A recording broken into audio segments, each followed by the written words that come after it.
یعنی بجلی جو چمکتی ہے، یہ رعد ہے، کڑک جس کو کہتے ہیں. یہ کیا ہے؟ یہ بجلیاں جو چمکتی ہیں اس کے متعلق کیا ہے؟ بارشوں کے موسم میں یا دیگر موسموں میں آپ دیکھتے ہوں گے کبھی. ہائے دوستو، السلام علیکم، welcome to my reaction channel. ایک نئے ٹاپک کے ساتھ مفتی سلمان اجہری صاحب کا ایک نئے ٹاپک پہ بیان آیا ہے. بجلیاں کیوں آتی ہیں؟ آئیے دیکھتے ہیں، پھر ملتے ہیں ویڈیو کے اینڈ میں. ایک آیت آج ہم نے تلاوت کی ہے سورہ رعد میں. سورہ رعد جو ہے یہ 13ویں پارے میں آئی ہوئی سورہ ہے. اس سورہ کے متعلق یاد رکھ لیجئے، بڑی فضیلت والی سورہ ہے. اور جب کسی کے نزع کا وقت آ جائے، روح نکلنے میں تکلیف بڑھ جاتی ہو، تو فرمایا گیا کہ اس کے سرانے کے پاس سورہ رعد کی تلاوت کرے، اس کی روح آسانی سے نکل جائے. یعنی نزع میں آسانی، سکرات کے وقت آسانی کے لیے سورہ رعد کی تلاوت سرانے کے پاس کی جاتی ہے. یہ 13ویں پارے میں موجود ہے. رعد کا مطلب ہے یعنی بجلی جو چمکتی ہے، یہ رعد ہے، کڑک جس کو کہتے ہیں. یہ کیا ہے؟ یہ بجلیاں جو چمکتی ہیں اس کے متعلق کیا ہے؟ بارشوں کے موسم میں یا دیگر موسموں میں آپ دیکھتے ہوں گے کبھی آسمان پر اتنی تیز چمک پیدا ہوتی ہے اور پھر اس کے بعد بہت سخت ہیبت ناک آوازیں آتی ہیں، بھڑ بھڑ بھڑ کی آوازیں. یہ کیا ہے؟ یہ کیا ہے؟ اس کے متعلق روایات میں ہے کہ فرشتے آسمانوں کو ہانکتے رہتے ہیں اپنے کوڑے سے، اور جب فرشتے کوڑا مارتے ہیں، بعض میں ہے کہ فرشتے جب کوڑا مارتے ہیں آسمان پر تو یہ بجلی کی چمک پیدا ہوتی ہے اور ان کے کوڑے کی آواز ہوتی ہے جو پوری دنیا سنتی ہے. اس قدر ہیبت ناک ہوتی ہے. اس سے آپ اندازہ کریں وہی کوڑا قیامت کے دن مجرموں کو مارا جائے گا. آسمان کو جب مارا جاتا ہے تو اتنی تیز روشنی پیدا ہوتی ہے، اور اگر اس سے آگ گر جائے تو نیچے جہاں گرے وہ سب جل کر خاک ہو جائے، اور آواز اتنی خطرناک کہ پورا علاقہ سن لیتا ہے. پھر قیامت کے دن جب فرشتے کوڑے لگائیں گے، وہی کوڑے ہیں. ہمارا جسم کیسے اس چیز کو اٹھا سکے گا، برداشت کیسے کر سکے گا؟ بہرحال ایک آیت ہے اس میں سورہ رعد میں، اس کی تلاوت کرنی چاہیے جب بھی بجلیاں گرجتی ہیں. وَيُسَبِّحُ الرَّعْدُ بِحَمْدِهِ وَالْمَلَائِكَةُ مِنْ خِيفَتِهِ وَيُرْسِلُ الصَّوَاعِقَ فَيُصِيبُ بِهَا مَنْ يَشَاءُ وَهُمْ يُجَادِلُونَ فِي اللَّهِ وَهُوَ شَدِيدُ الْمِحَالِ. اللہ فرماتا ہے یہ کڑک اللہ کی تسبیح بیان کرتی ہے، اس کے حمد کی، اور فرشتے خوف کھاتے ہیں، ڈرے ہوئے ہوتے ہیں. اور اللہ فرماتا ہے یہ بجلیاں اللہ چھوڑ دیتا ہے، جسے چاہے جا کر کے لگ جاتی ہیں. یعنی یہ کرنٹ جو چلتا ہے بجلی کوڑے مارنے کے بعد، یہ دنیا میں کہیں نہ کہیں گرتی ہے اور جس کو چاہے وہ بجلیاں جلا کر خاک کر دیتی ہیں. اللہ تبارک و تعالیٰ نے اس کا ذکر اس سورہ میں بیان فرمایا.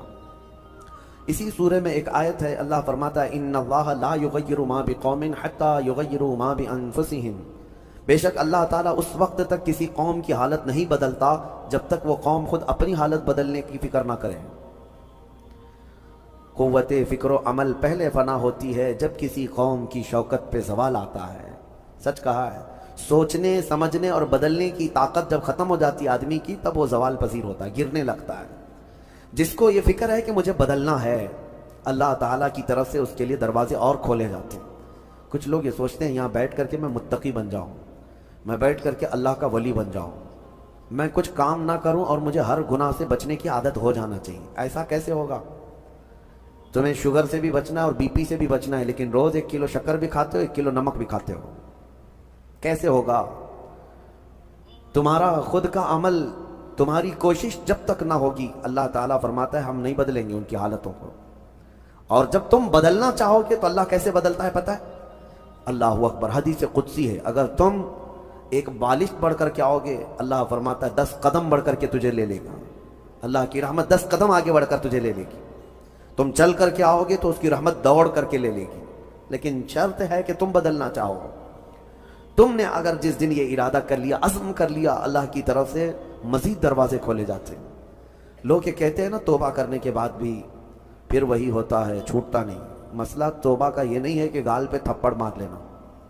توبہ کا یہ ہے عزم کرنا، پکا ارادہ کرنا، اور اللہ سے یوں عرض کرنا کہ تیرا وعدہ ہے کہ جو بدلنا چاہے، جو بڑھنا چاہے تو اسے بدل دے گا. میں بدلنے کے لیے آگے بڑھ رہا ہوں مولا، اب تو رحمتیں بھیج. پھر دیکھو کیسے نہیں بدلتے. اللہ تمہیں توبہ پر دوام عطا کرے گا. پھر کبھی بھی قدم پھسلے گا اللہ تمہارے لیے مدد نازل فرمائے گا۔ زندگی ہے، آخری سانس تک کچھ نہ کچھ خطائیں ہوتی رہتی ہیں، قدم جب بھی پھسلے گا لیکن مولا تمہیں توبہ کی توفیق ضرور عطا کرے گا۔ اسی لیے کوشش پہلے خود کے بڑھنے کی ہو، خود کے بدلنے کی ہو۔ ایک بات یاد رکھیں، ہمارے معاشرے میں اچانک کوئی ہوا نہیں آئے گی جو سب کو پرہیزگار بنا کے چلی جائے گی۔ ہمارے محلے میں کبھی ایسی بارش نہیں ہو جائے گی کہ اس بارش میں جتنے بھیگ جائیں گے سب اللہ کے ولی بن جائیں گے، نہیں، پرٹیکولر ہر ایک کو بدلنے کی کوشش کرنی ہوگی، تبھی انقلاب آتا ہے۔ ایک ایک آدمی بدلنے کی سوچے اور پھر دیکھے انقلاب آتا ہے۔ ریولیوشن یوں ہی آتا ہے، لوگوں کی چینجنگ سے آتا ہے۔ میں آپ کو بتاؤں، بدلنا چاہے تو اللہ تعالیٰ کیسے بدلتا ہے۔ آپ نے سنا ہے بشر حافی کے متعلق، بغداد میں شراب کا کام کرتے تھے، شراب کا کاروبار تھا۔ ایک بار انہوں نے ایک تحریر جس میں بسم اللہ لکھی ہوئی تھی، وہ زمین پر کیچڑ میں گری ہوئی تحریر کو اٹھا کر چوم لیا اور گھر پہ لا کر اوپر رکھ دیا۔ اللہ کو یہ ادا پسند آئی، اور اس کے بعد اس زمانے میں موجود ایک بزرگ کے خواب میں میرے آقا صلی اللہ علیہ وسلم تشریف لائے اور کہا جاؤ بشر کو اللہ کا سلام پہنچاؤ، جبکہ وہ شراب کا اڈا چلاتے تھے۔ تو اس بزرگ نے یہ سوچا کہ میرا یہ وہم ہوگا، 3 دن مسلسل خواب دیکھا، اس کے بعد آ کر کے بشر سے کہا، بشر مجھے نہیں معلوم لیکن مسلسل 3 راتوں سے میں خواب میں رسول اللہ کو دیکھ رہا ہوں، اللہ کی طرف سے تجھے سلام پہنچانے کا حکم فرما رہے ہیں۔ تھے تو مسلمان لیکن بھٹکے ہوئے، راستہ چینج تھا۔ اسی وقت اپنے شراب خانے سے باہر نکلے، چیخ مار کر کی عرض کرنے لگے، مولا تو یقیناً رحیم و کریم ہے، ستار ہے، ایک بسم اللہ کے ٹکڑے کی میں نے عظمت کی اور تو رب العالمین مجھے سلام بھیجتا ہے۔ لیکن اتنا ہی نہیں کہ ایک سلام آیا اور پھر اس کے بعد اپنا دھندا چلتا رہا۔ بشر حافی نے عزم کر لیا تھا، ارادہ کر لیا تھا کہ پلٹ کر کے میں اپنے اڈے کو دیکھوں گا نہیں۔ وہاں سے جو نکلے ننگے پیر نکلے اور زندگی بھر ننگے پیر ہی چلتے رہے، پھر چپل پہنے ہی نہیں، کیونکہ چپل چھوڑ کر کے باہر آئے تھے اس بزرگ سے ملنے کے لیے، اسی حالت میں نکل آئے۔ تو جب کسی کا پکا ارادہ ہوتا ہے تو اب اللہ تعالیٰ نے ان کے لیے ایسے دروازے کھولے، اللہ اکبر، وہ بغداد کے قطبوں میں شمار ہوئے ہیں، قطب الاقطاب تھے، اللہ کے ولیوں میں تھے۔ اور حد تو یہ ہے کہ ایک بزرگ نے دیکھا بغداد میں ایک کتے نے راستے پر پیشاب کیا ہے، پخانہ کیا شہر کے راستے پہ۔ اس بزرگ نے فرمایا جاؤ دیکھو آج بشر حافی کا انتقال ہو گیا ہوگا۔ تو لوگ جا کر کے معلوم کیے تو صحیح میں اسی دن حضرت بشر حافی کا انتقال ہوا تھا۔ اس بزرگ سے پوچھا کہ آپ کو کیسے خبر ہوئی؟ کہا کہ جب تک بشر حافی زندہ تھے پورے بغداد کے کسی راستے پر کوئی جانور پیشاب و پخانہ نہیں کرتا تھا، اس لیے کہ وہ ننگے پیر چلا کرتے تھے۔ اللہ نے ہر راستے کو ان کے لیے پاک کر رکھا تھا۔ یہ ہے رحمت الہی، جب بدلنا چاہے بندہ مولا اس کے پیروں کو بھی چلنے کے لیے پاک راستے عطا کرتا ہے۔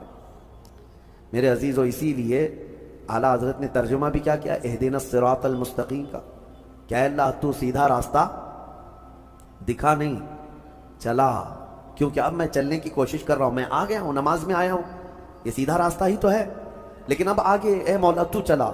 جس کی بھی یہ دعا قبول ہوئی مولا کریم اس کو آخری سانس تک ہدایت پر رکھے گا، چلائے گا۔ لیکن میرے عزیز بنیاد یہی ہے، قرآن کی یہ آیت ہمیں بتاتی ہے تمہاری طرف سے شروعات ہو، پھر اللہ کریم کی طرف سے رحمتیں کھل جائیں گی۔ گھر میں بیٹھ کر کے صرف لوگ جو آسان نسخے چاہتے ہیں، واٹس ایپ میں دیکھو ابھی وظیفے بھرے ہوئے ہوں گے، ہر جگہ سے انسٹا میں واٹس ایپ میں اتنے وظیفے آتے ہیں جو اللہ کے ولی بنا دیں گے 2 گھنٹے کے اندر۔ یہ پڑھنے سے وہ ہو جائے گا، وہ پڑھنے سے یہ ہو جائے گا، دوسروں کا مال کھاتے رہو اور وظیفے کرتے رہو، لوگوں کو ٹوپی ڈالتے رہو اور یہاں 100 وظیفے پڑھتے رہو، ان وظیفوں کا اثر نہیں ہوگا۔ تمہارے اندر سے تبدیلی ہو، حرام کھا کر کے تم 1000 بار بھی پڑھتے رہو تو تمہاری زبان سے کوئی جملہ آسمان تک نہیں جائے گا۔ تمہیں ان تمام چیزوں کو چھوڑ کر کے پھر دیکھو، آپ کو پتہ ہے محبوب الہی رحمۃ اللہ علیہ کے پاس ایک شخص آیا، کہا میری بیٹی کی شادی ہونی ہے، کچھ دے دیجئے۔ انہوں نے کہا جا باہر کچھ ڈھیلے پڑے ہوں تو لے آؤ۔ وہ 3 ڈھیلے لے آیا، آپ نے کچھ پڑھ کر کے دم کیا، لے جا اس کو۔ اس نے دیکھا ڈھیلے دیے، لیکن باہر آ کر دیکھا تو وہ سونے کے تھے۔ اس کو لے جا کر کے اس نے اپنی بیٹیوں کی شادی کی، کافی قیمت والے تھے اس وقت سونے کے ڈھیلے، لیکن محبوب الہی نے 3 بار قل اللہ احد ہی پڑھا تھا، بس صرف 3 بار قل اللہ احد کا سورہ پڑھ کر کے دم کر کے دے دیا تھا، لے گا جاؤ۔ اب اس نے بیٹیوں کی شادی تو کی، لیکن نسخہ تو ہاتھ میں آ گیا تھا نا۔ گھر میں بہت سارے ڈھیلے جمع کر لیا، بہت سارے پتھر اور اینٹ بھی لا کر کے بیٹھا اور رات میں قل اللہ احد پڑھنے لگ گئے۔ 3 بار تو چھوڑو، 100 بار ہو گئے، آنکھ کھول کھول کر کے دیکھتا تھا وہ ڈھیلا ڈھیلا ہی تھا، بدلتا ہی نہیں تھا۔ 1000 بار ہو گیا سورہ اخلاص،